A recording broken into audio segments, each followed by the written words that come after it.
Très rapidement, présente, pardonnez-moi, moi aussi je commence à accuser la fatigue, Véronique Lebris. En fait, nous nous sommes rencontrés l'année dernière aux Rencontres des cinémas d'Europe à Aubenas, en Ardèche. C'est un non-festival, en ce sens qu'il n'y a pas de remise de prix. Enfin, ce sont juste des rencontres des cinémas d'Europe dans une petite ville française. Je crois que le bassin d'Aubenas, ça doit être 15 000 ou 20 000 habitants à tout casser. Plutôt 15 000, me semble-t-il. Et en une semaine, ces rencontres qui projettent des films européens en version originale sous-titrée fait quelques 25 000 entrées. Ce qui est quand même très impressionnant. Donc tu étais intervenu dans ce cadre et pour ma part, j'y étais avec en particulier Thomas Gmür, qui est donc chercheur associé de la chaire, et puis d'autres chercheurs, Cathy Rousselet du CERI, et on animait un focus sur religion, politique et cinéma. Et cette année, nous allons nous retrouver à Aubenas, puisque la chaire Yves Altramar organise un focus. Un focus, c'est une série de films, etc., et puis une ou plusieurs tables rondes. Et donc cette année, tout au pluriel, jeunesse, genre, sexualité. Avec différents intervenants, en particulier Mathéouche, que vous aviez peut-être vu il y a 2 ans quand on avait fait le focus religion, politique et cinéma ici, enfin le colloque de la chaire, qui est le scénariste, le jeune scénariste polonais d'un très très beau film, La Communion, ou Corpus Christi, les 2 titres sont utilisés, et également Mathieu Leric, qui est un chercheur spécialiste du cinéma d'Europe centrale et orientale.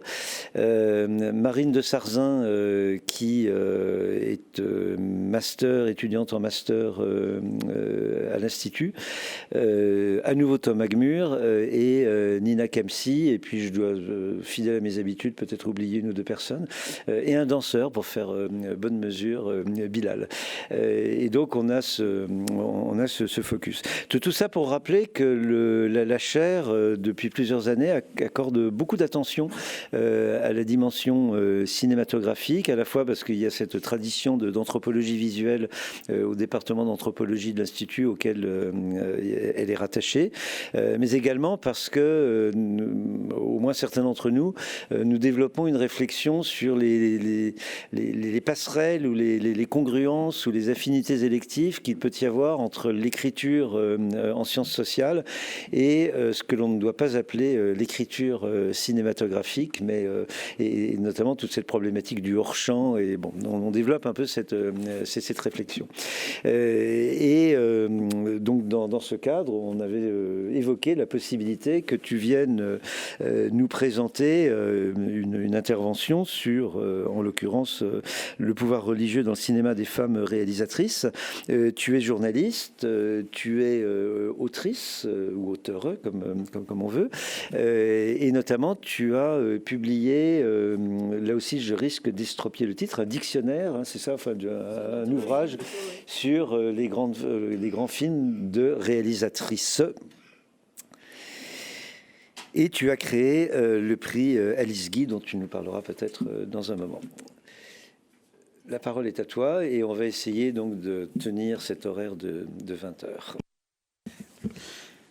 Bon, alors bonsoir à tout le monde, bonsoir à toutes et à tous. Donc comme Jean-François l'a dit, je suis donc journaliste. J'ai travaillé dans plusieurs magazines français, les plus connus étant l'Obs, le magazine Première aussi, s'il y a des fervents de cinéma, dont j'ai été la rédactrice en chef pendant un moment. Vous m'entendez bien là, ça va? Oui.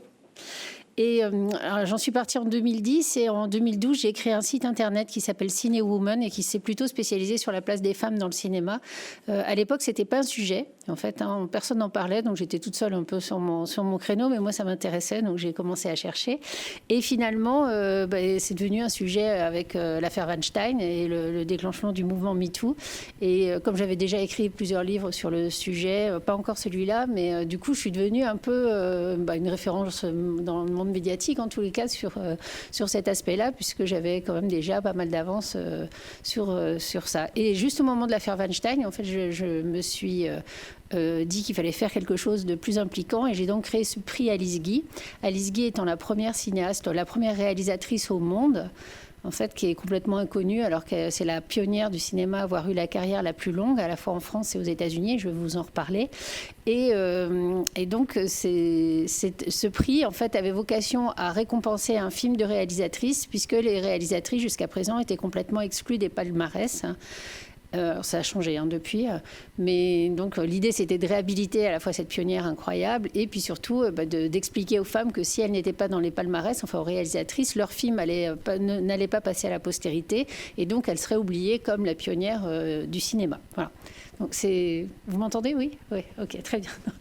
Donc voilà. Alors quand Jean-François m'a parlé de religion et du cinéma des femmes, alors là j'étais hyper sceptique. Je me suis dit il n'y a rien à dire en fait sur le sujet a priori. Enfin, moi mon corpus de films, je venais de faire cette anthologie, donc j'avais regardé, je sais pas, à peu près 300 films de réalisatrices. Donc la religion m'avait pas sauté aux yeux. Et puis finalement, j'ai réfléchi un peu. Et là, je me suis dit, d'abord que Alice Guy avait quand même fait la première passion, avait été la première à faire une passion du Christ. Donc ça, c'était quand même assez intéressant. Et que d'autre part, il y avait sûrement d'autres femmes qui avaient parlé de ça. Donc j'ai cherché et du coup, j'ai trouvé. Et je remercie Jean-François de m'avoir invité d'ailleurs aussi. Enfin, je remercie chaleureusement même de m'avoir invité à parler à des spécialistes. Je suis un peu impressionnée parce que la religion, comme vous allez le comprendre, c'est pas trop mon domaine de connaissance en tous les cas. Donc si je fais des erreurs, surtout n'hésitez pas. Donc alors, ce que je voulais vous dire, c'est que je me suis basée un peu sur, évidemment, mon livre et les recherches que j'avais fait précédemment. Donc, je ne traite que de films de fiction, donc pas du tout du documentaire, et des fictions qui sont sorties au cinéma, ce qui exclut, je sais que c'est un peu, mais toutes les séries et tous les films en fait qui sont maintenant diffusés directement sur les plateformes.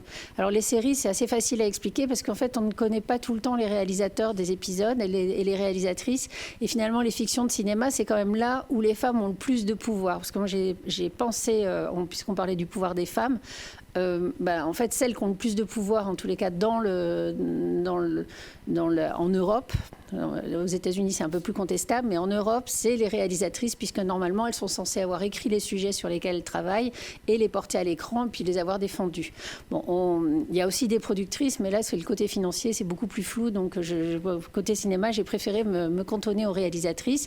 Donc, films de fiction, pour pas du tout traiter du documentaire, qui est toujours un peu à cheval entre l'économie de la télévision et l'économie du cinéma, et c'est souvent des films de commande, donc elles avaient moins de liberté. Donc, je pensais que leur libre arbitre par rapport à leur religion serait peut-être moins clair.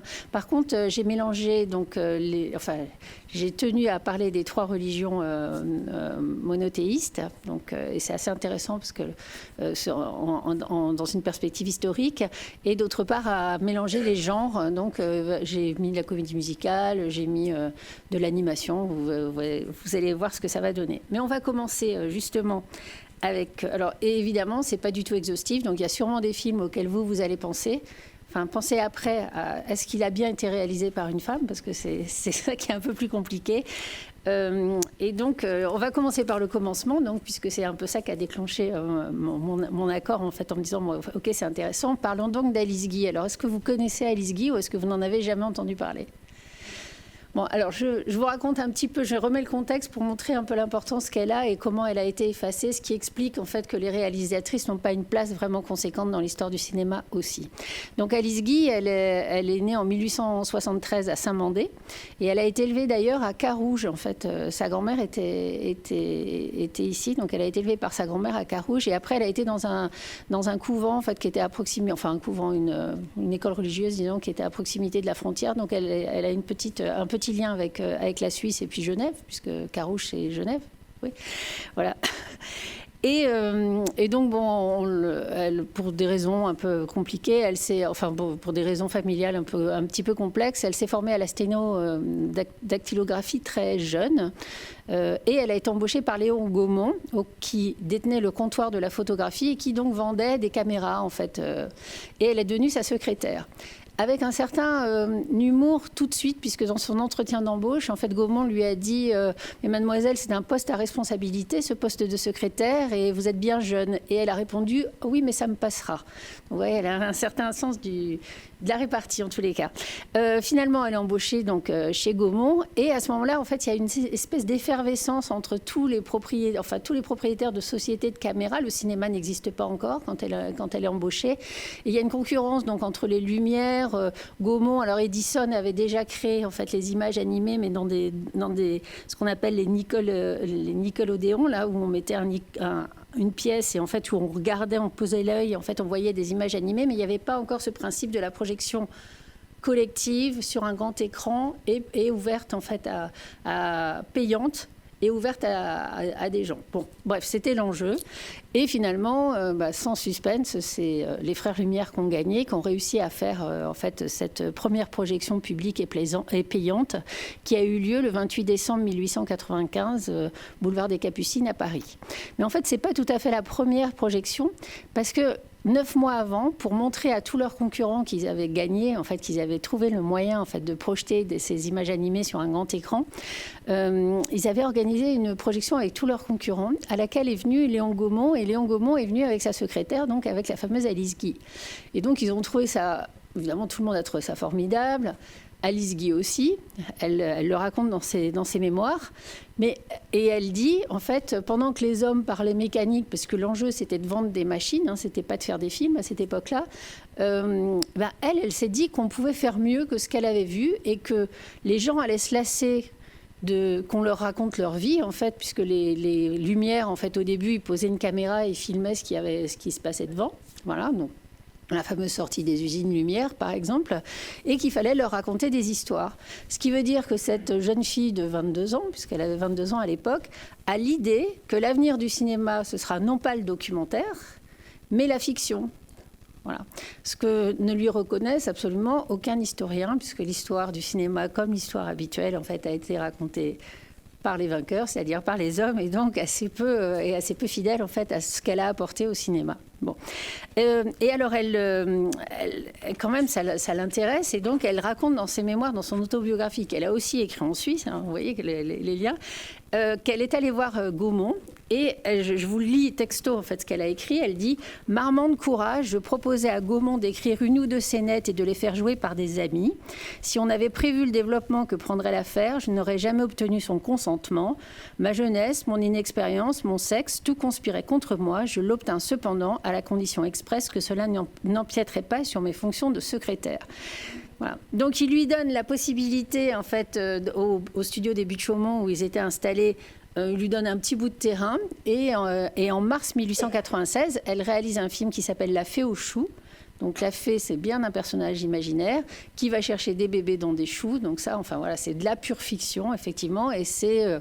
alors, il y a débat encore avec les historiens, parce que L'arroseur arrosé étant un peu plus ancien, voilà, qui a inventé la première fiction? En tous les cas, elle, ce qui est sûr, c'est qu'elle a fait quasiment que des fictions en fait dans sa vie, puis surtout qu'elle a su que ce serait ça qui serait l'avenir du cinéma en fait, qui serait porteur auprès des spectateurs. Enfin, elle a pensé aux spectateurs en fait, elle n'a pas pensé aux machines, elle a pensé aux spectateurs. Donc, alors ça marche évidemment, ça marche très bien. En conclusion, elle continue et assez vite, elle est nommée directrice du théâtre des prises de vue de Gaumont, c'est-à-dire que c'est elle c'est la patronne de toute la production des films Gaumont. Et ça, c'est le cas jusqu'en 1906. En fait, et en 1905, à l'hiver 1905, elle tourne des films incroyables. Elle tourne des films sonores, elle tourne des films qui sont colorisés, elle tourne des opéras. Enfin, donc, elle fait énormément de prouesses avec plein d'effets spéciaux, etc. On attribue ça beaucoup à Méliès, mais elle en a au moins inventé autant que lui. Et en 1905, elle consacre l'hiver 1905-1906 à cette passion, en fait, dont on va voir quelques extraits tout à l'heure. Juste pour clore la carrière d'Alice Guy, en 1907, elle se marie. Et là, Léon Gaumont décide d'envoyer son mari, qui était anglais, aux États-Unis pour commercialiser ses caméras. Et il fait un contrat à M. Blaché, puisqu'il s'appelait Herbert Blaché, mais pas du tout à Alice Guy. Donc, elle part la mort dans l'âme, puisque mariée, elle n'avait pas trop le choix. Et puis, elle était jeune mariée, puisqu'elle est partie 2 jours après son mariage. Et bon, là, elle s'ennuie assez vite. Et aux États-Unis, donc ils sont dans la région de New York, à Fort Lee, qui est vraiment sur la rive droite sur la rive gauche, pardon, de l'Hudson. Et assez vite, elle s'ennuie, en fait, même si elle a 2 enfants. Elle décide de louer, en fait, le studio que Gaumont avait sur place. Et elle recommence à faire des films. Alors avec 10 ans d'avance par rapport aux Américains, finalement, qui eux n'avaient pas tellement progressé entre-temps. Donc elle arrive avec des compétences absolument extraordinaires. Elle devient en fait la femme la plus riche des États-Unis, assez rapidement. Donc elle crée son propre studio en 1910, qui s'appelle la Solax, qui est le studio de cinéma le plus important et le plus moderne en fait de cette époque-là. Elle fait un film par semaine, donc autant dire que sa production est vraiment colossale, qu'elle écrit, elle produit et elle réalise en fait chacun de ses films avec énormément de succès, vraiment énormément de succès. Et puis Gaumont décide de licencier son mari. Et elle a la mauvaise idée de le placer comme président de sa société. Et lui va à sa perte, en fait. Bon, d'abord, il avait plein de défauts. Il était volage, il était joueur. Il a fait de mauvais investissements. Bon, il n'y a pas que lui qui est responsable de la chute d'Alice Guy, puisqu'elle n'a pas du tout perçu, par exemple, l'intérêt d'aller à Hollywood. Et Hollywood était en pleine effervescence. Donc, elle a un peu raté le coche. Il y a la Première Guerre mondiale, etc. Enfin bref, en 1917, son studio brûle. Et en 1920, elle réalise son dernier film. Elle rentre en France en 1922 et elle n'a plus jamais travaillé dans le cinéma. Elle n'a plus jamais été liée au cinéma d'une certaine façon, alors qu'elle est morte en 1968. Voilà. Non, donc, et elle a été un peu maltraitée, en fait, alors évidemment par la critique, et maltraitée aussi par les institutions comme la Cinémathèque, par exemple, qui détestait ce qu'elle faisait, qui a réussi à faire une pseudo-rétrospective dans les années 50, un peu sous la contrainte, parce qu'elle avait eu la Légion d'honneur, ou un prix quelconque. Mais bon, vraiment, ça a été très difficile, et ça continue encore, puisque là, je viens d'apprendre la semaine dernière par la famille, les descendants, qu'ils ont proposé de faire une avant-première sur un film, en fait, de montrer un film d'Alice Guy à la Cinémathèque, et ça a été rédhibitoire. Non, c'est pas possible. C'est juste interdit, voilà. On peut pas montrer Alice Guy. Mais vous avez à avoir la chance d'en voir un, puisque je vais vous montrer donc cette passion qu'elle a fait, enfin des moments, des extraits de cette passion. C'est un film qui a été très marquant en fait au début du cinéma. Parce que c'est un film qui dure 34 minutes, ce qui est exceptionnel. Au début, on comptait en fait les métrages des films en mètres. Donc le format habituel, c'était 17 mètres et elle passe à 600 mètres. Directement. Donc on comprend assez facilement parce que c'est une succession de scénettes en fait sur la passion du Christ. Il y a déjà les lumières, pour être très honnête, les lumières ont déjà fait des petites séquences en fait sur le Christ comme ça. Et Méliès aussi avait fait des choses avec pas mal d'ironie et tout ça. Et donc vous allez voir ce qu'elle a. Je vais vous lire d'abord ce qu'elle a écrit sur ce film-là, qui est quand même son gros projet quand elle est française dans son livre, et comment est née l'idée. Voilà. Alors, donc j'avais depuis longtemps le désir de mettre en scène le beau drame de la Passion. À l'exposition de 1900, Tissot avait publié une très belle Bible illustrée d'après des études qu'il avait fait en Terre Sainte. C'était une documentation rêvée pour les décors et les costumes. J'achetais cette Bible que je possède encore. Jacet, donc, qui est son assistant, me fut surtout utile pour les scènes d'extérieur et la tenue des 300 figurants. Mencier et Garnier, le fils du constructeur de l'opéra, construisirent 25 décors solides, chiffre énorme pour l'époque. Les artistes furent choisis avec soin. Nous dûmes mettre la main au costume. 2 jésuites revenant de Palestine assistèrent aux prises de vue et nous aidèrent de leurs conseils. Quelques-unes des scènes nécessitèrent une nombreuse figuration, jusqu'à 200 à même 300 personnes, chiffre important pour l'époque. Les extérieurs furent pris dans la forêt de Fontainebleau, bien que celle-ci ne possédât pas d'olivier, mais nous commencions à savoir tirer parti d'un beau paysage, d'un contre-jour, d'un rayon de soleil à travers les arbres. L'ange présentant le calice du Seigneur, la montée du calvaire, la mise au tombeau furent des réussites. Jésus sortant du sépulcre, une de nos meilleures surimpressions.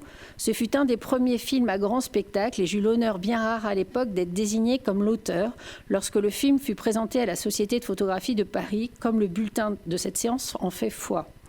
Heureusement pour moi, car plusieurs personnes essayèrent de s'attribuer les mérites de l'œuvre. Alors je vous ai mis le générique et vous allez voir qu'elle ne figure pas au générique quand même. Voilà. Donc, et beaucoup d'historiens ont dit qu'elle n'était pas capable de faire un film comme ça, donc ils l'attribuent à d'autres. Alors, certains auteurs d'ouvrages sur les débuts du cinéma affirment que nous ne prenions que des films de court-métrage. Or, La Passion, filmée en 1906, dans les premiers mois, mesurait 600 mètres et comprenait donc 25 décors solidement construits, une figuration de 200 à 300 personnes dont nous avions dû, avec mon assistant Jasset, draper chaque costume d'après les documents de l'ouvrage Tissot. Donc, vous allez voir aussi qu'il y a des innovations cinématographiques dans les extraits que j'ai choisis. Quelque chose qui est très caractéristique de son cinéma, qui est vraiment une humanité, une espèce de bienveillance. Il y a des enfants, elle traite bien les personnes. Elle sait déjà faire des variations de valeur de plan. Dans les extraits qu'on a vus, jouer avec les perspectives aussi, ce qui est quand même assez tôt, en 1906. Et vous allez voir qu'il y a des effets spéciaux aussi qui sont assez spectaculaires. Et puis toujours cette humanité qu'elle peut revendiquer. Et une place des femmes aussi qui est assez pertinente et qu'on voit rarement en fait, dans les films de cette époque-là. Donc je vous laisse, il y a 3-4 minutes en fait, d'extraits de films avec plusieurs extraits qui suivent et j'espère que vous allez apprécier. Voilà. Donc vous pouvez lancer. Ça commence par quelques images d'Alice. Voilà, c'est Alice Guy, c'est elle en fait. C'est elle avec une Kinora, voilà, avec un appareil photo.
Vous avez peut-être reconnu les rochers de Fontainebleau, en fait. On les reconnaît assez facilement, mais ça le fait, non? Ouais. Alors, parmi les premières, donc jusqu'en 1906, elle est la seule femme réalisatrice au monde. Après, il y a quelques réalisatrices qui émergent dans des pays. Bon, elles ne sont pas très nombreuses. Il y en a une sur laquelle je me suis un peu appesantie qui s'appelle Louise Weber, qui est cette dame-là.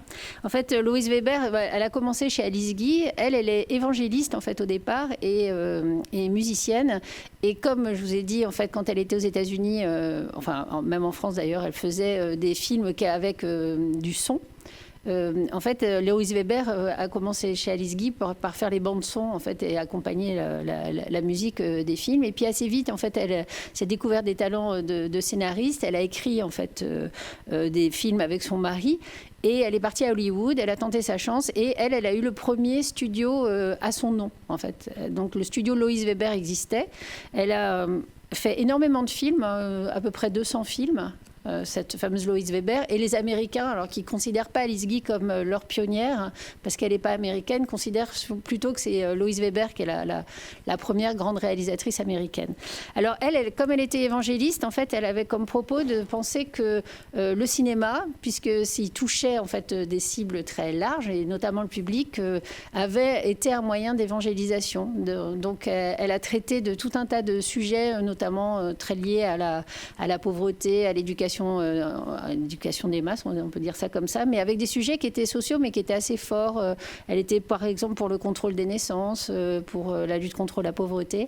Et elle a fait donc je vous passe un peu les détails, mais très humaniste, en fait, dans sa démarche, et se servant du cinéma pour faire valoir ces valeurs-là. Et elle a fait, si vous pouvez juste avancer un tout petit peu, en fait, parce qu'il y a son film le plus célèbre s'appelle The Blot, et il est disponible en France. Il a été édité en DVD. Il date de 1921. Ah non, ça, c'est pas ça. Ça, c'est après. Et ça raconte, en fait, elle s'était inspirée d'articles qui parlaient de la pauvreté du clergé et des universitaires. Alors, je me suis dit que ça avait peut-être juste une petite cloche, en fait, et elle fait tout un film là-dessus en expliquant que ceux qui contribuent le plus à l'épanouissement de la société, donc le clergé et les universitaires à l'éducation, étaient moins bien considérés, moins bien payés que les financiers. Et elle critique, en fait, le capitalisme déjà très tôt, en fait, voilà, en 1921. Alors, on revient en France, c'est la deuxième pionnière française qui s'appelle Germaine Dulac, que vous connaissez peut-être parce qu'elle est un peu plus connue. Elle, c'est la première grande théoricienne du cinéma. Elle adapte, je crois que c'est en 1928, un scénario d'Antonin Artaud, et ça donne un film qui s'appelle La coquille et le clergyman. Alors là, on est dans un autre univers avec déjà un aspect absolument très critique qui est porté sur un œil très critique porté sur la religion. Et je vous laisse découvrir et on continuera après.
Bon, le film a fait scandale, enfin, je pense que vous en doutez, voilà.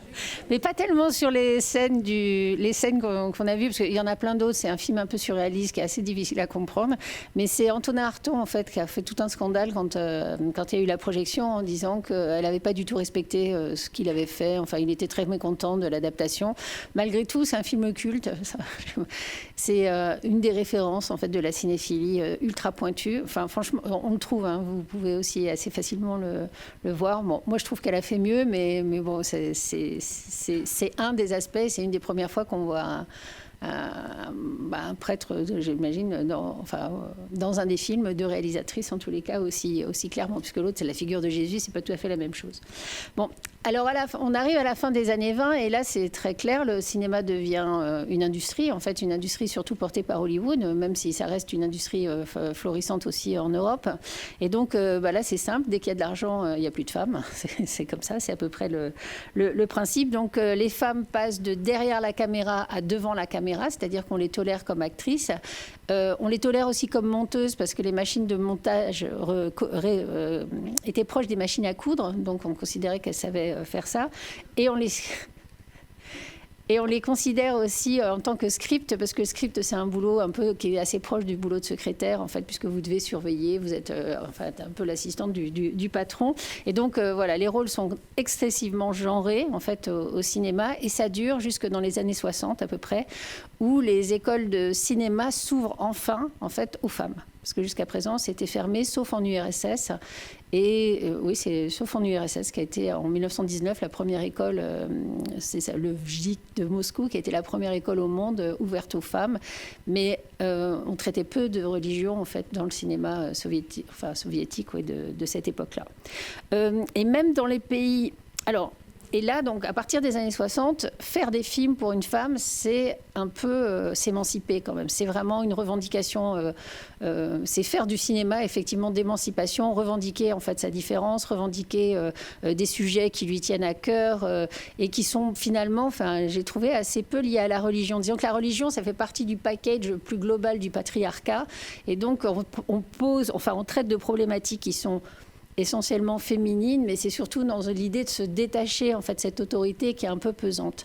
Alors j'ai cherché quand même, hein, j'ai vraiment cherché, et j'ai trouvé quand même un film, j'ai pas trouvé d'image et je l'ai pas vu le film. Je me suis demandé, par exemple, dans un pays très religieux comme le Portugal, parce que les autres pays religieux comme ça, j'ai pas trouvé. Est-ce qu'il y aurait pu y avoir un sujet, en fait, un film fait sur la religion? Et alors, le premier film de réalisatrice au Portugal, ça date de 1946, hein, c'est-à-dire après-guerre. Donc, avant, il n'y a aucune femme qui a fait un long métrage. Et effectivement, donc, la réalisatrice s'appelle Barbara Virginia, et elle a réalisé un film qui s'appelle 3 jours sans Dieu, qui a été sélectionné au Festival de Cannes, donc qui a quand même eu une certaine... publicité, on peut dire ça comme ça. Et alors l'histoire, c'est en fait dans un village, en fait, le curé part pendant 3 jours et la population se retourne contre l'institutrice qu'ils accusent de pactiser avec le diable. Et elle arrive à les tenir à distance pendant les 3 jours en question, jusqu'au moment où le curé revient, et là tout s'arrange en fait. Donc c'est sur ces périodes de 3 jours. Mais ce film, par exemple, donc, au Festival de Cannes en 1946, n'a jamais eu d'exploitation commerciale en France. Donc on ne peut pas du tout y accéder. Alors sans doute que dans une cinémathèque portugaise, on doit pouvoir le retrouver, mais en France, en tous les cas, c'est impossible. Donc je vous ai juste mis l'affiche. Et donc, mais vous la verrez en passant comme ça. Donc après, les grandes figures quand même des années 60, et notamment, alors je me suis beaucoup intéressée à la France, parce que la France, c'est le pays où il y a le plus de réalisatrices, hein. Il y a à peu près un quart des films qui sont réalisés par des femmes, et c'est le pays où la proportion est quand même la plus grande. Mais par exemple, Agnès Varda, alors qui est belge certes, mais quand même, elle n'en parle jamais, elle ne parle jamais de religion, il n'y a jamais d'allusion à la religion dans ses films. Et on arrive déjà à Nelly Kaplan, par exemple, qui est aussi une grande figure de la fin des années 60, qui est par exemple dans La fiancée du pirate, et je vous ai mis 2 photos. effectivement, assimile le prêtre du village au bourgeois qui, je ne sais pas si vous connaissez l'histoire de la fiancée du pirate, c'est deux pauvres femmes, une mère et une fille qui vivent un peu en marge d'un village. Et quand la mère meurt, en fait, les bourgeois du village ne s'intéressent pas du tout. En fait, ils se moquent un peu d'elle, etc. Et comme la fille est très jolie, ils décident en fait d'abuser sexuellement de la fille. Et elle décide de se venger. En fait, elle se venge contre eux en fait en les piégeant. Et elle assimile, le curé est vraiment assimilé en fait aux bourgeois, à l'autorité en fait du village. Donc il fait partie de ça. La réalisatrice, donc Nelly Kaplan, définissait son film comme la vengeance d'une sorcière des temps modernes qui brûle ses inquisiteurs. Donc il y a quand même une référence un peu quand même à la religion. Vous allez voir les images comme ça, mais je continue. Les femmes ont été tenues un peu à l'écart de mai 68. Là, maintenant, je crois que tout le monde a été d'accord pour dire ça. Et la prochaine révolution qui font qu'elles vont quand même un peu intervenir dans le cinéma, ça va être la vidéo, où là, c'est quelque chose de léger, de nouveau. Et donc, elles vont prendre les caméras vidéo, en fait, qui nécessitent beaucoup moins d'investissement qu'une vraie caméra de cinéma.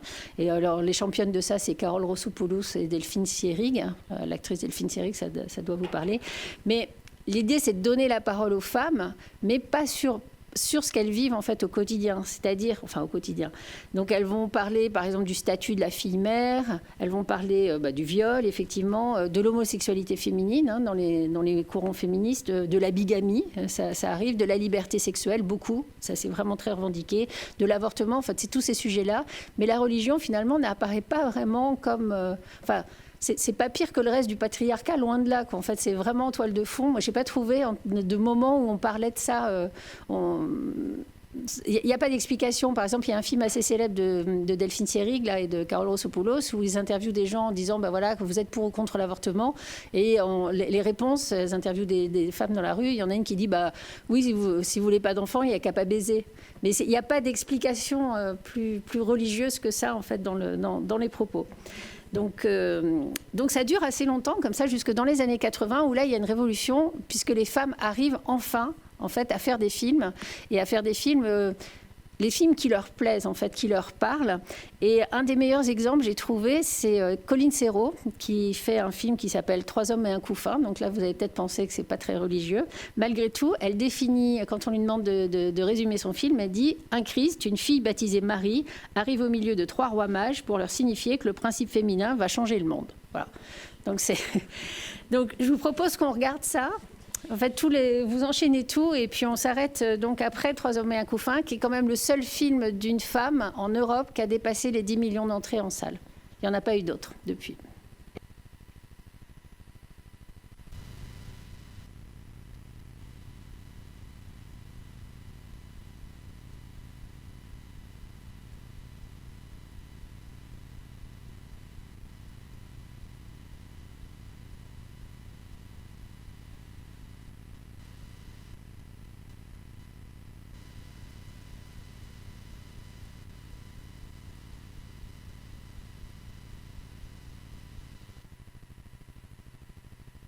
Un peu plus sulfureux et où les réalisatrices, là, dans leur émancipation, vont lier quand même l'impossibilité d'avoir une vie sexuelle épanouie, disons de répondre au plaisir de la chair, on va dire ça comme ça, ou alors à leur sexualité en tous les cas. Et là, la religion va commencer à jouer un rôle. Alors chez Catherine Breillat, qui est donc ce film Romance X, c'est très ambigu. Parce que c'est donc l'héroïne s'appelle Marie, elle est toujours habillée en blanc quand elle est avec son mari qui est donc joué par Stévenin, là, enfin le fils Stévenin, et en fait son mari ne l'honore pas et elle veut un enfant, et donc elle décide qu'à partir du moment où son mari ne joue pas le rôle en fait qu'elle aimerait qu'il joue auprès d'elle, elle peut avoir une sexualité complètement débridée à l'extérieur, donc elle a plein d'expériences jusqu'à tomber enceinte. Donc c'est Catherine Breillat, donc il y a Rocco Siffredi, il y a aussi des scènes dans une église, mais j'ai pas trouvé de photos. En fait, je suis désolée donc c'est un parcours initiatique qui est quand même assez trash, hein, on peut dire ça comme ça. Mais finalement, quand elle tombe enceinte, elle revient en fait dans le droit chemin. elle s'arrange pour que son mari disparaisse parce qu'elle fait exploser l'appartement, mais elle donne naissance en fait au bébé qu'elle élèvera toute seule, un peu comme Marie, quoi, en fait, d'une certaine façon. Donc il y a une allusion effectivement directe à la religion. Alors le film est facilement trouvable. Par contre, les photos sont les photos les plus lisses qui soient. Donc, si vous ne connaissez pas le film, en fait, parce que c'est vraiment des expériences sexuelles, en fait, les unes derrière les autres, donc vous le trouverez assez facilement. Un peu plus tard et un peu sur le même sujet, mais en étant beaucoup plus soft, en fait. Il y a une Catel, donc en 2010, donc c'est quand même beaucoup plus tard, Catel Kievere, je ne sais pas si vous voyez qui c'est, elle vient de signer une série pour Arte là, sur les débuts du rap, parce qu'il n'y a rien à voir avec ça, mais son premier film avait été remarqué, ça s'appelle Un poison violent, et là c'est rythmé, c'est une fiction qui se passe en Bretagne, et c'est rythmé par 3 temps forts de la religion. Donc il y a d'abord une messe, après il y a la confirmation de l'héroïne, et après, il y a une messe, un enterrement, et après, il y a la confirmation de l'héroïne, qui est élevée dans une famille catholique où la religion a vraiment un poids très important, et qu'elle rejette, en fait, elle s'en dérobe, et vous allez voir comment, puisque là, on peut regarder les extraits.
Dieu notre Père et son Fils Jésus, par qui nous recevons l'Esprit Saint, soit toujours avec vous.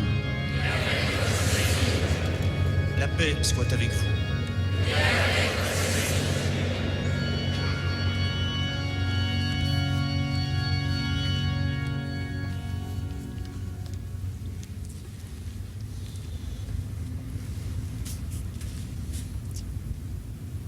Lecture de la lettre de saint Paul aux Galates.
Et on reste dans la transgression après pour ces films dont vous pouvez laisser défiler les images. Donc là, c'est Les Innocentes d'Anne Fontaine, l'histoire d'un couvent de religieuses pendant la Deuxième Guerre mondiale, où toutes les religieuses ont été violées par des soldats russes.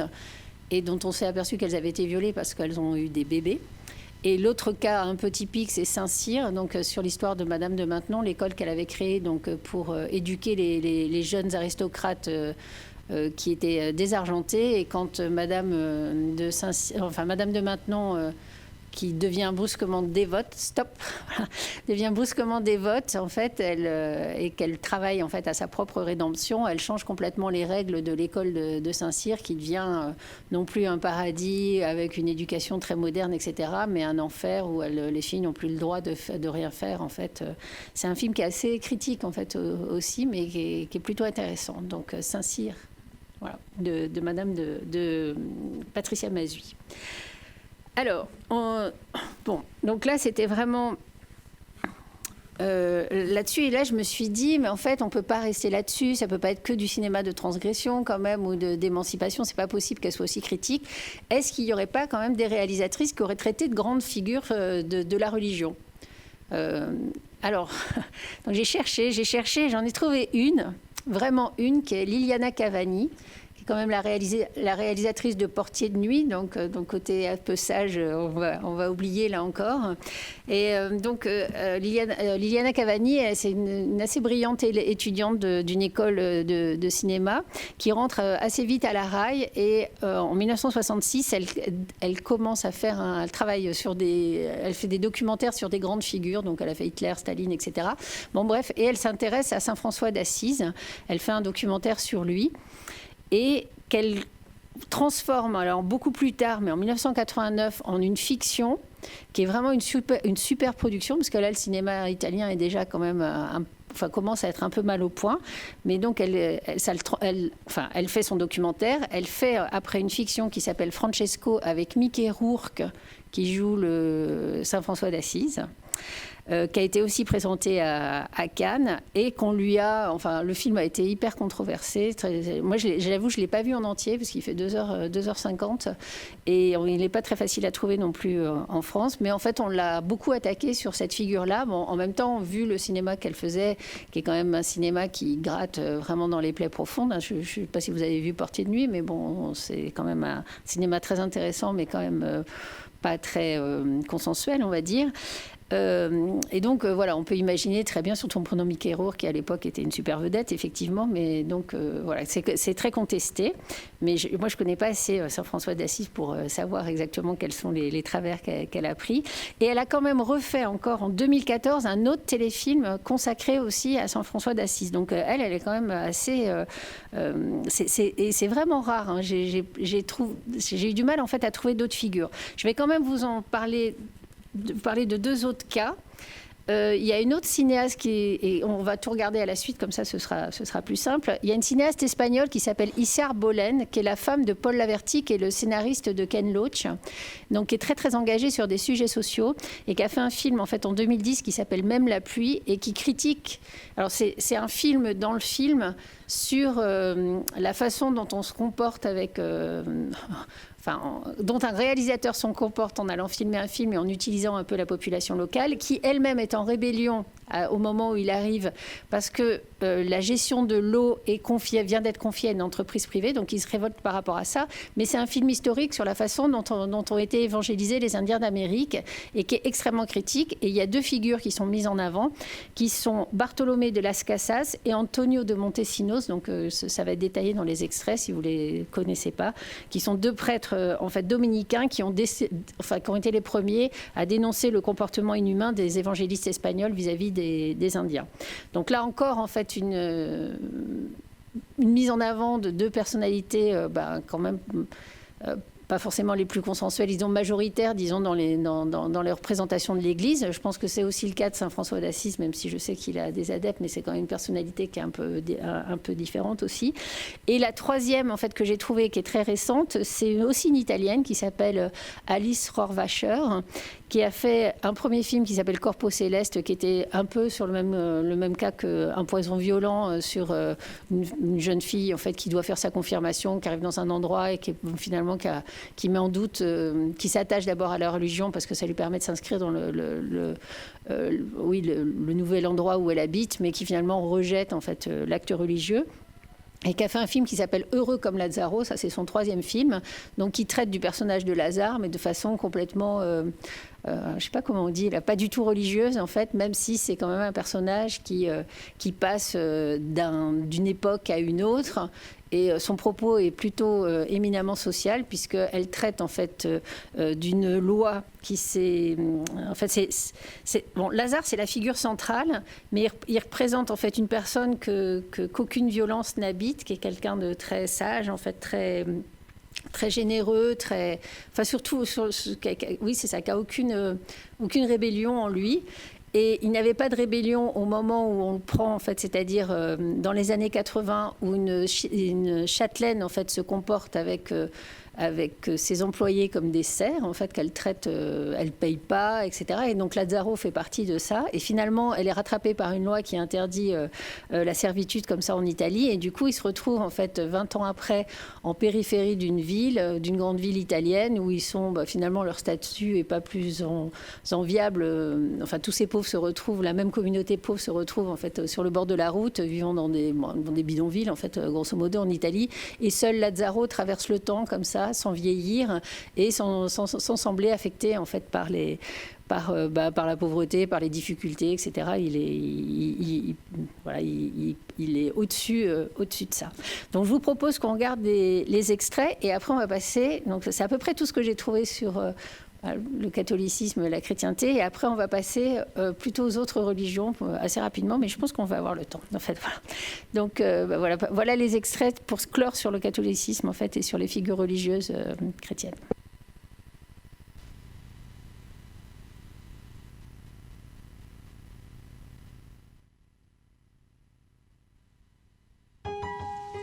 He who would come with me must renounce himself and take up his cross and follow me. Go sell what you possess and give everything to the poor.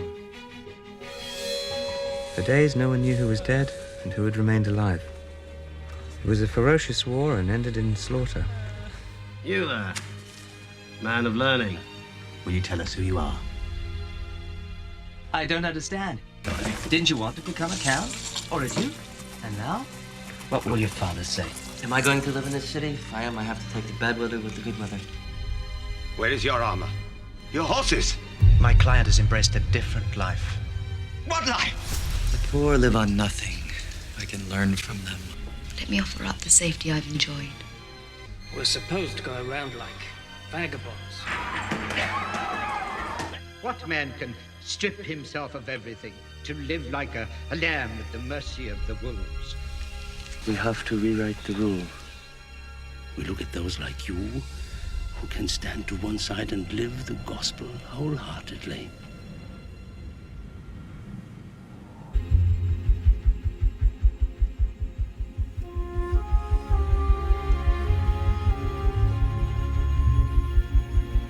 Mon personnage, c'est Bartolomé de las Casas. Il n'avait que 18 ans quand il est arrivé aux Indes pour s'occuper d'une encomienda. C'est comme une plantation à laquelle on confiait des esclaves indiens. Mais par la suite, il a été complètement traumatisé par tous les massacres dont il a été témoin et il va consacrer le reste de sa vie à la cause des Indiens.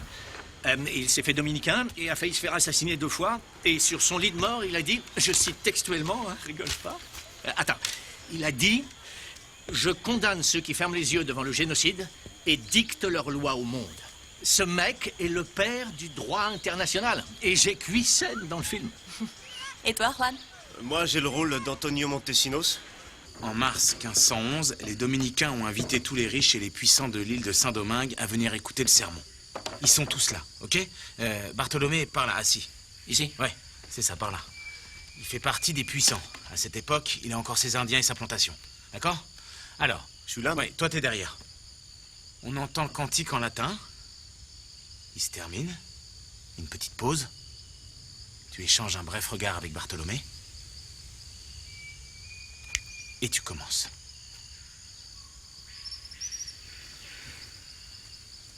Les pharisiens envoyèrent un émissaire demander à Saint Jean-Baptiste qui il était. Ce dernier répondit, « Je suis une voix qui clame au milieu du désert. » Les Indiens extrait l'or avec lequel nous construisons nos villes et aussi nos églises. Un or qui nous permet de financer nos conquêtes dans les contrées les plus reculées et qui fait tourner l'immense roue du commerce. Et c'est à nous tous que profite la sueur des Indiens, et notamment à la couronne d'Espagne et aux évêques qui en dépendent. Et moi, en tant que religieux, je me dois au précepte de l'Évangile, dont le premier est de prêcher la vérité. Je suis la voix du Christ dans le désert de cette île, et vous êtes en état de péché mortel. Super. Il se déchaîne, non? Oui. Il s'est jamais rétracté. Non, le samedi suivant, il a fait le même sermon et il a continué à dénoncer la situation. Ils ont fini par le tuer. Au Venezuela. Il a été la première voix de la conscience. Contre tout un empire. Tout a commencé dans une chapelle comme celle-ci.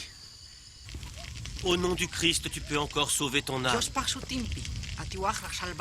Apprends à faire la différence entre le ciel et l'enfer. Demande pardon à notre Seigneur. Je te baptise et par ce baptême tu connaîtras la gloire et la paix éternelle. Sinon tu seras voué aux tourments éternels de l'enfer. Il a compris? Les chrétiens vont-ils au ciel? Les bons chrétiens, oui. Alors envoie-moi en enfer.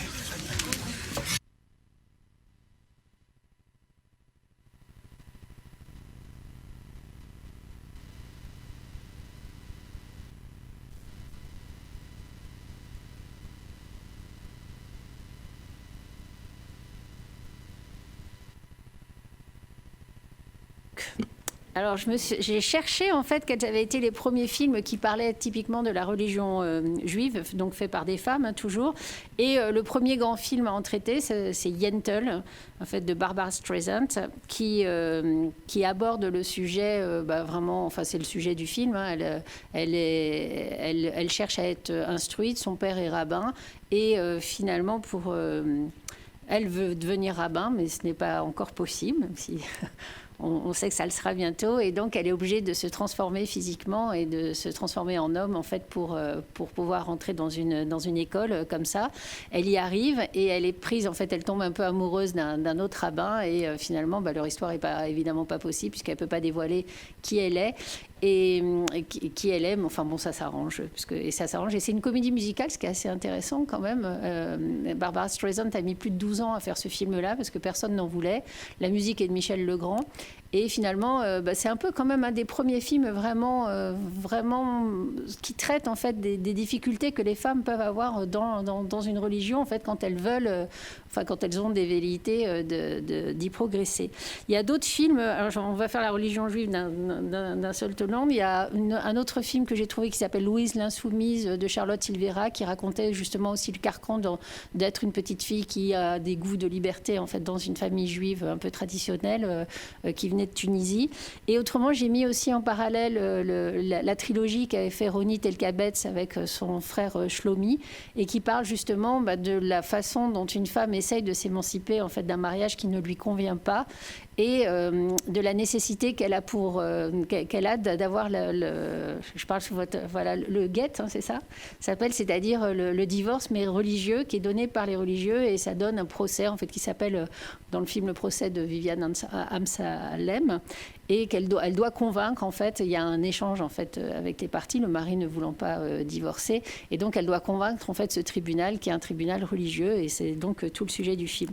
Donc je vous propose de regarder ça, mais c'est encore donc une fois, en fait, c'est ça, une préoccupation d'émancipation, au moins de pouvoir vivre sa vie telle qu'on a envie. Et les autres films, en fait, qui consacrent un peu, qui parlent de la religion juive, sont plutôt des films qui ont trait à la Shoah. Mais là, justement, c'est un peu l'ambiguïté, évidemment, c'est une référence directe, en fait, à la guerre. Donc, il y a La Rafle de Rose Bosch, la petite prairie au boulot de Marceline Loridan, avait été déportée avec Simone Veil, Une jeune fille qui va bien de Sandrine Kiberlin, qu'on a vu récemment, mais qui est aussi, en fait, sur l'empêchement d'une jeune fille à pouvoir faire du théâtre à une époque où, en fait, elle est condamnée direct. Ou alors Hannah Arendt, la figure d'Hannah Arendt, qui a été faite par Margaret von Trotta. Mais vous voyez, c'est pas la même chose. Pour moi, c'est pas la religion. Le lien à la religion, c'est juste la religion intervient effectivement, mais c'est plutôt une problématique géopolitique. Il y a aussi Agnieszka Holland, aussi, qui est une réalisatrice d'origine polonaise, qui a beaucoup travaillé sur le sujet.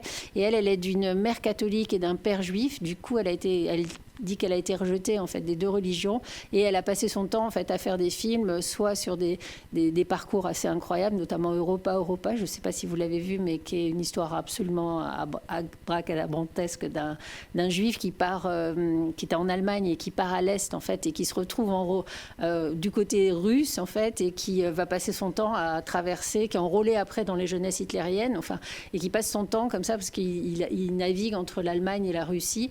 Mais il est toujours du mauvais côté, mais finalement, il s'en sort toujours, et il a eu d'ailleurs la vie sauve. Mais elle a aussi fait des choses sur le catholicisme aussi, en fait, en étant assez critique aussi de cette façon-là, et en se posant la question, est-ce que la religion crée l'identité, surtout la religion juive, en fait. Ça, c'est une problématique qui est quand même assez fréquente. Donc, on passe là-dessus, et après, on va passer à la religion musulmane, dont le cinéma des femmes est beaucoup plus tardif aussi. C'est pour ça que je suis une relative chronologie. Donc, vous pouvez y aller.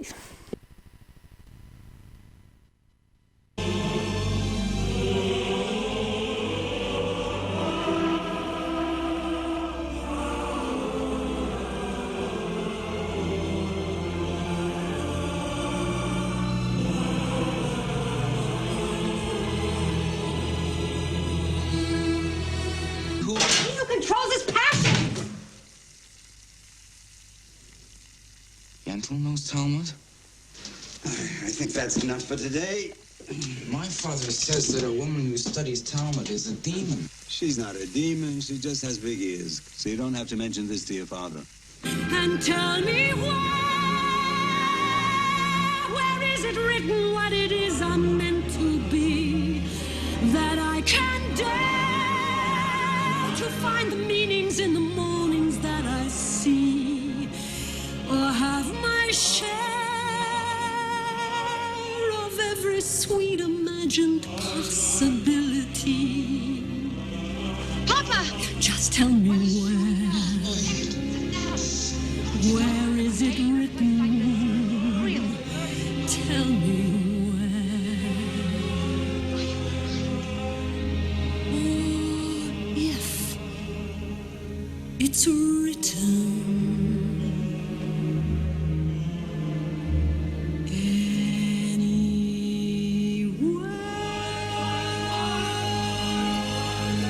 Did you hear what I heard? Yentl learning Talmud. Learning Talmud? That's impossible. David's mother told me he was there. Can't be. Better she should learn how to get a husband.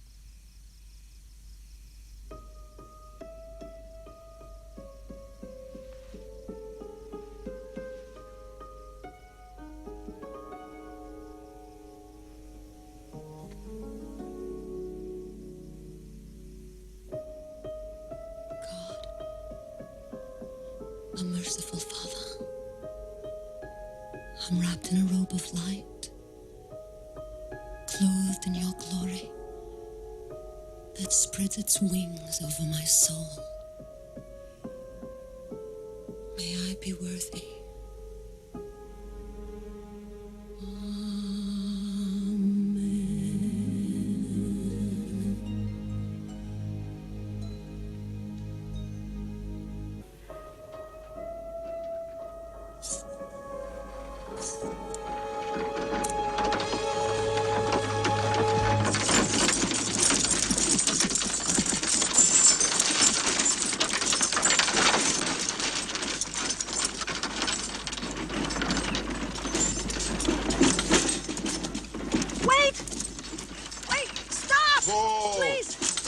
What do you want, boy? Could you give me a ride to the next town, please?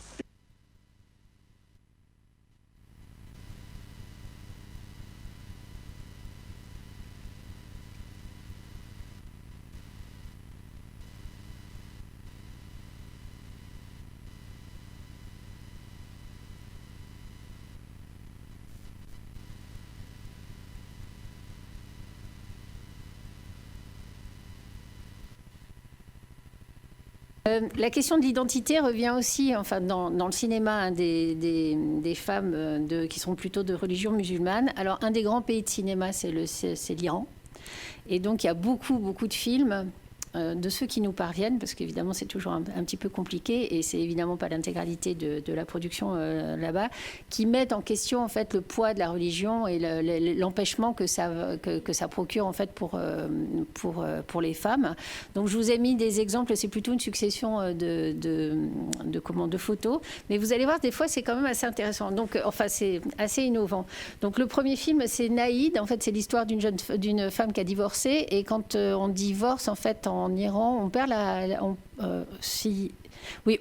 on peut pas refaire ça. Si on refait sa vie, en fait, on perd la garde de ses enfants. Et donc, elle voulait pas perdre ça. Donc, tout le film, en fait, traite de ça. Et on a le droit, par contre, de se marier temporairement. En fait, il y a une règle qui permet, en fait, donc le film est là-dessus. Un peu plus tard, je vous ai mis un autre film qui est quand même un cas qui est vraiment très intéressant, qui traite pas vraiment de religion non plus, mais vu le pays dans lequel ça a été tourné, c'est difficile d'en faire abstraction. Qui est le premier long métrage jamais tourné en Arabie Saoudite, qui s'appelle Wajda, en fait, qui a été tourné en 2012 par une femme et qui parle de la condition de la femme. Donc l'histoire principale, c'est une petite fille qui veut faire du vélo, mais elle n'a pas le droit de faire de vélo. Sa mère n'a pas le droit de conduire non plus, bon, même si ça a changé. Et sa mère, en fait, est vraiment anxieuse puisque son mari, elle a eu, en ayant cette petite fille, elle est devenue stérile et son mari va se remarier et ça l'amène dans des effrois terribles. En fait, elle a du mal et du coup, elle va jusqu'à aller autoriser et acheter un vélo en fait à sa fille. Bon, c'est première fois qu'il n'y avait pas de cinéma, il n'y avait plus de cinéma en fait en Arabie Saoudite, c'est-à-dire de salles de cinéma. Et c'est quand même une femme qui parvient à faire ce film-là en tournant depuis une camionnette, puisqu'on n'a pas le droit dans la rue de donner des ordres à des hommes en fait en Arabie Saoudite. Donc elle était cachée dans une camionnette, mais elle a quand même fait son film et ça a fait un peu le tour du monde, puisque c'est un assez bon film d'ailleurs. Et puis avec toute cette problématique de la condition féminine qui est quand même très intéressante. Je vous ai mis aussi une réalisatrice moi que j'adore qui s'appelle Jasmila Zbanic, qui est une réalisatrice bosniaque qui a beaucoup traité de Sarajevo et des difficultés de la de ce qui se passe en fait à Sarajevo depuis la fin de la guerre. Et elle avait tourné un film qui s'appelle Le choix de Luna, justement un couple assez libéré en fait qui a des problèmes qui est très amoureux, qui veut avoir un enfant, mais il y a des problèmes. Et finalement, le mari, en fait, perd son travail et retrouve du travail dans une communauté qui est très, très stricte. Et du coup, c'est la séparation de ce couple à cause de la religion. Donc ça, je trouvais ça assez intéressant. Je vous ai aussi mis des photos de Mustang qui ne traitent pas non plus directement du religieux, mais c'est quand même l'interdit que subissent et l'enfermement que subissent 5 petites filles turques parce qu'elles ont eu un comportement inadéquat en fait avec des garçons. Elles sont montées sur leurs épaules. Voilà, donc c'est 5 façons différentes de réagir au serrage de vis. Je vous ai mis aussi un extrait de Papicha, qui est un film franco-algérien de Mounia Medour, qui est sur une jeune fille qui veut organiser, c'est sa vie d'ailleurs qu'elle raconte, une jeune fille qui veut organiser un défilé de mode, mais au moment du début des années noires en Algérie et de l'empêchement en fait qu'elle a évidemment à pouvoir vivre sa vie et à vouloir... alors il y a un jeu sur les vêtements, en fait la façon dont... le fait qu'on leur impose le hijab alors qu'elles veulent finalement elles revendiquent la mode. Et enfin pour conclure, et ce sera le dernier film, je termine avec le film de Marjane Satrapi, Persépolis, que vous avez sans doute vu, et qui là va très très loin dans la dénonciation, parce que non seulement elle représente Dieu, mais elle l'insulte, et c'est fait noir sur blanc. Donc je vous laisse le couloir, et si vous avez des questions, évidemment, j'y répondrai. Mais là encore, en fait, c'est quand même beaucoup du cinéma d'essayer d'être d'émancipation, d'épanouissement, en tous les cas, des femmes. Et voilà, c'est un peu quand même la ligne générale de ce rapide tour d'horizon du cinéma des réalisatrices. Donc.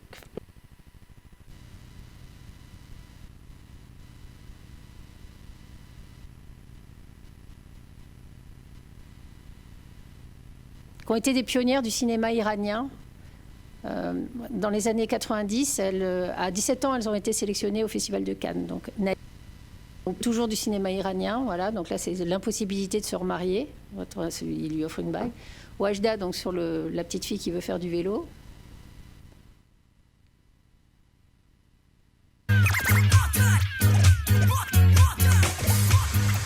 Karadžić, soba 216. Nalaza Miloš, imate vrlo malo dobrih pokretnih sperina. Vodite računa o sebi, bez konzumiranja alkohola i cigareta. Evo na pić. Vi ste se baš našli. Prosti, majke, moja je greška. Ti mene ne prepoznaješ, a? Bahrija. Luna, drago mi je. Halali. Ne rukujem se sa ženama. Ja dobio posao. Bahrija me sredio. Bahrija, Vehabija. Vehabija, jel ti znaš šta oni rade? Oni ljudima isperu mozak. Ozbiljno, ima neka čistoća ovdje među braćom. Braćom. Zapad hoće da ubije sve ženstvene u ženi. Ja samo hoću da budem bolji čovjek. Da mogu večeras. Šta kažeš, ništa prije braka? Ja sad trebam opet biti djevica, jel? Mislimo da smo muslimani zaboravili sve običaje naše prave vjere. Ne seri. Kad si odjednom postao ekspert za pitanja vjere? Do jučer si neni pijan po kući povraćao. Ti nisi naša priča. Muzika je grijeh, alkohol je grijeh, ženski glas je grijeh, glasno smijanje je isto grijeh, jel te?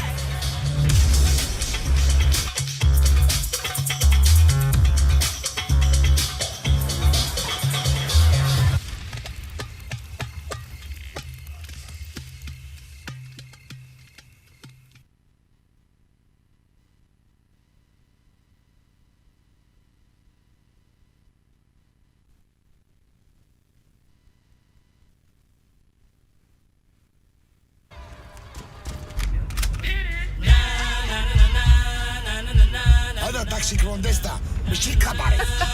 T'as l'air de là. زلات لا سيتي. ربيع منين اللي تجيب لي قهوة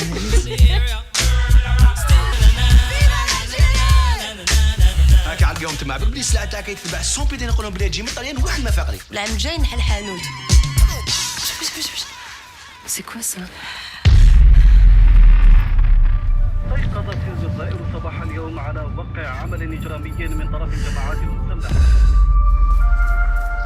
سي كوا سي زافيش بركة ما تلصق فيهم. راني نهضر معاك. انتوما استروا رواحكم شوية برك خلونا من لي بروبليم. نديرو حجاب نقعدو في الدار. سي صا؟ البنات حابة ندير ان ديفيلي. Vous allez défiler pour moi.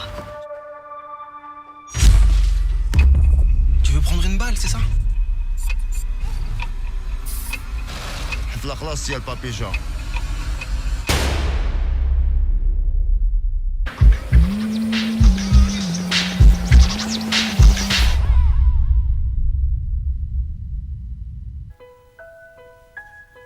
Marjane, qu'est-ce qui t'arrive? Ce n'est pas un comportement digne d'une future prophète. Mais mon Dieu, le père de Ramin a tué des gens. Marjane, ce pauvre petit Ramin n'y est pour rien. Il ne doit pas porter le poids des fautes de son père. Les méchants paieront tôt ou tard pour leurs méfaits. Fais confiance à ma justice. Ce n'est pas à toi de le faire. Ton devoir est de pardonner. Ramin, Qu'est-ce que tu veux?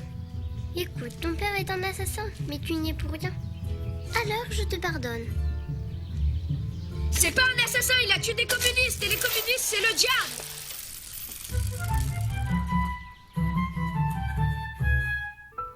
Qu'est-ce qu'il y a, mon enfant? Ne sois pas triste. Toi, ta gueule, ils l'ont tué et tu n'as rien fait. Je n'y suis pour rien. Ce sont les Tais-toi, hommes. je veux plus jamais te revoir. Va-t'en, va-t'en, va-t'en.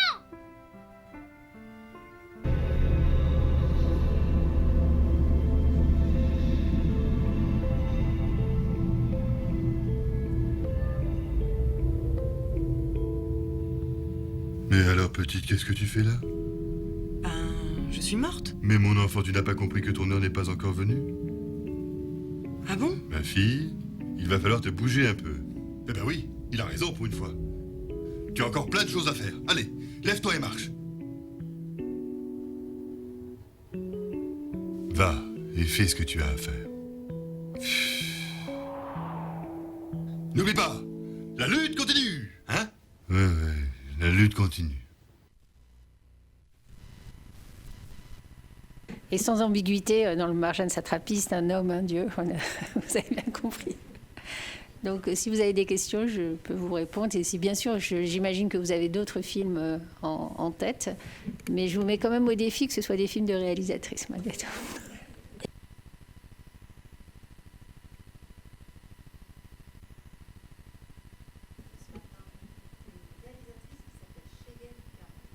Ouais, alors, effectivement.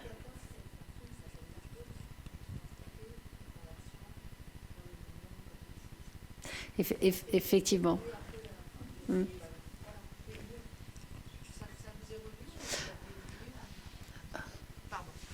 C'est trop tard. En fait, c'est une réalisatrice qui est assez, qui fait des films tous les ans. Et j'avoue, je les ai pas tous vus, moi. Donc ceux-là, je les ai pas vus. Donc, mais bon, mea culpa. Je sais pas si vous avez fait attention, mais j'ai essayé de mettre des films qui avaient eu une renommée un peu internationale aussi, qui étaient pour montrer la puissance. Mais il y en a bien sûr d'autres. Et d'autre part, il y a par exemple des Québécoises, en fait, parce qu'il y a pas mal de réalisatrices au Québec qui ont fait des films. Malheureusement, on ne les trouve pas en France. Et comme c'était, en fait, non pas de mes critères, mais j'essayais, en fait, au maximum de faire des films que j'avais vus et dont j'avais un souvenir quand même important ou que je pouvais revoir, en tous les cas, pour préparer ici. Voilà, au Québec, le cinéma québécois est très mal distribué en France. Donc, mais j'irai voir chez N40 la prochaine fois. Bonsoir, merci beaucoup pour la présentation très, très riche et très diversifiée. Il y avait un film qui traitait spécifiquement de religion. C'était Et maintenant où on va de Nadine Labaki, je crois, réalisatrice libanaise, où ça se passait dans un petit village avec des communautés qui se disputent les unes les autres, avec une période un peu recréée de la guerre civile au Liban, je crois. Oui, vous avez raison, c'est vrai. Et puis, je ne sais pas s'il est sorti en salle. Il y avait Shiva Baby qui se passait lors d'une cérémonie de deuil, avec une espèce de unité de temps. Celui-là, je ne le connais pas, mais pardon. Alors, je ne sais pas s'il est sorti en salle en Europe, en tout cas aux États-Unis, je crois. Peut-être. Mais c'est assez étonnant, par exemple, de voir qu'il n'y a pas beaucoup de réalisatrices américaines. D'abord, il y a très peu de réalisatrices américaines, mais il n'y en a pas beaucoup qu'on parlait de religion non plus. Merci beaucoup pour votre présentation très riche. C'est juste pour revenir sur la dernière partie, surtout, pour parler par exemple du cinéma iranien. Donc, que la religion, en fait, dans ce cas, a souvent, justement, comme l'a relevé Jean-François Bayer au début de la séance de l'après-midi, plutôt été un facteur d'émancipation, parce qu'après la révolution iranienne, en fait, des nouvelles lois ont été écrites pour dire que l'actrice doit être moins bien payée que le scénariste ou la scénariste du film, ce qui a en fait beaucoup changé la qualité de ce qu'on pouvait voir à l'écran par rapport au cinéma iranien pré-révolutionnaire. Donc c'était aussi pour parler du regard qu'on porte sur ces films et la question de l'audience et de l'accès à ces films qui pose en fait beaucoup de questions. Par exemple, avec Marjane Satrapi, c'est un film qui a été vraiment fait pour une audience donc francophone. Il y a beaucoup de références justement qui viennent de la chrétienté pour parler de l'islam en Iran. Et voilà, c'était juste pour soulever ce point de pour qui on fait les films. Surtout que, voilà, sachant que ce qu'on voit, par exemple, dans des cinémas qui viennent avec d'autres référents culturels, peuvent nous montrer une image, mais en fait, par exemple, dans le cinéma iranien, le fait qu'une femme, juste après la Révolution, regarde droit dans les yeux de la caméra, même si elle porte le voile, en fait, c'est très émancipateur. Donc voilà, je voulais voir qu'est-ce que vous avez à dire sur les questions de l'audience. Non, mais bien sûr, vous avez entièrement raison. Puis Marjane Satrapi, elle était ici, elle avait déjà écrit son livre, en fait, qui était... Enfin, sa BD qui avait eu beaucoup de succès. C'est un film qui a eu énormément de succès. Hein. Ça a fait plus d'1 million d'entrées en salle, ça, donc c'est colossal. Et puis ça correspond effectivement à la connaissance ou à l'avis qu'a la majorité des gens sur ce qui se passe en Iran. En fait, on est plutôt, comme sa famille, on n'était pas tellement favorable au Shah et on a été anti-révolution islamiste de toute façon. Donc ça correspondait effectivement au parti pris, disons, majoritaire. J'imagine qu'il y a des gens qui pensent autrement en fait en France.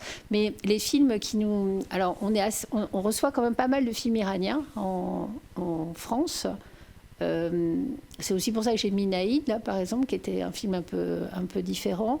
Par contre, c'est les distributeurs qui achètent les films. Donc, est-ce qu'ils prennent des films qui correspondent sans doute au potentiel public qu'ils vont faire? Donc, c'est forcément des films qui sont un peu dans ce qu'on pense effectivement ou ce qu'on croit penser de l'Iran. Donc, c'est pas très étonnant. Ce que je voulais juste, j'ai surtout cité l'Iran parce que c'est un cinéma qui est très vif, qui est très vivant et où les femmes ont en fait une place assez forte.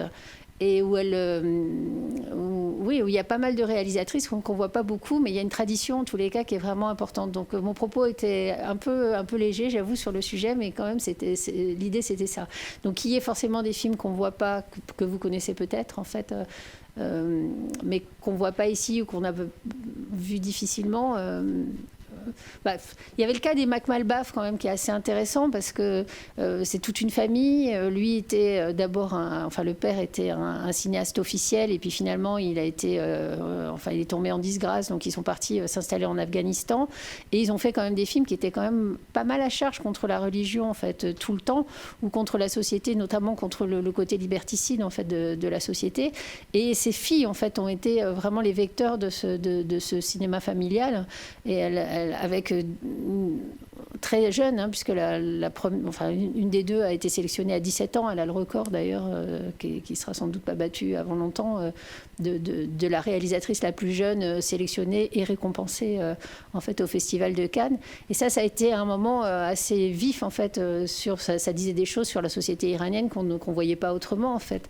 Alors je sais pas si c'était porteur de la pensée générale, enfin de la pensée majoritaire en Iran. Ça, je n'ai pas d'avis là-dessus. Et puis bizarrement, à un moment, ça s'est arrêté. On n'a plus jamais eu de nouvelles. Et moi, j'ai cherché partout. J'avoue qu'on ne sait pas ce qu'ils sont devenus, en fait. On sait qu'ils sont juste installés en Afghanistan. Puis voilà. Pardon ? Ah, maintenant, ils sont en Angleterre. Mais ils font plus de films, en tous les cas. Voilà. Donc, je ne sais pas si j'ai répondu à votre question, mais... Voilà.